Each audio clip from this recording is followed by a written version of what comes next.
The last one is actually one I wrote myself.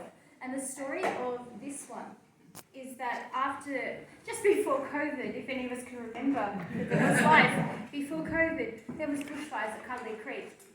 And after the bushfires were finished, we drove up there. And, you know, in the bushfires, we lost my grandfather's house, not in Cuddly Creek, but in New South Wales. And when I was a little girl, I very clearly remember my grandfather saying, we're going to have a mega fire one day. Because Canberra, those greenies, as he would say, those greenies in Canberra have said that we're not allowed to burn.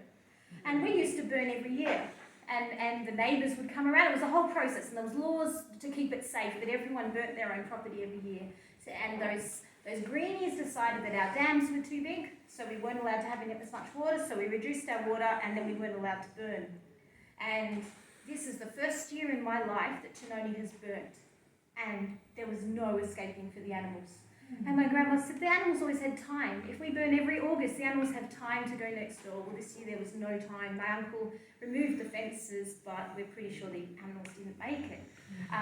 And my grandfather's house, which has been there for 100 years, is gone.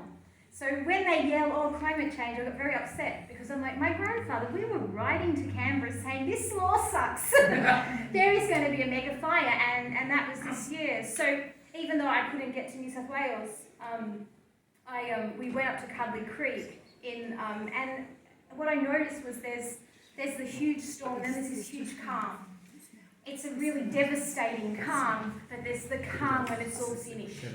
And the valley feels like it's echoing. And we looked over the vineyards, and we looked over everybody's livelihoods, not everybody's, but those who've lost their livelihoods. And just that, this is so devastating, but it's now calm. And this piece of music came out of that drive through Cuddly Creek.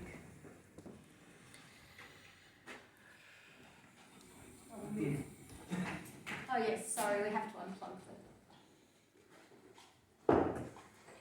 Remember the good old days when pianos just work when you press them? Those same days when we had big dams.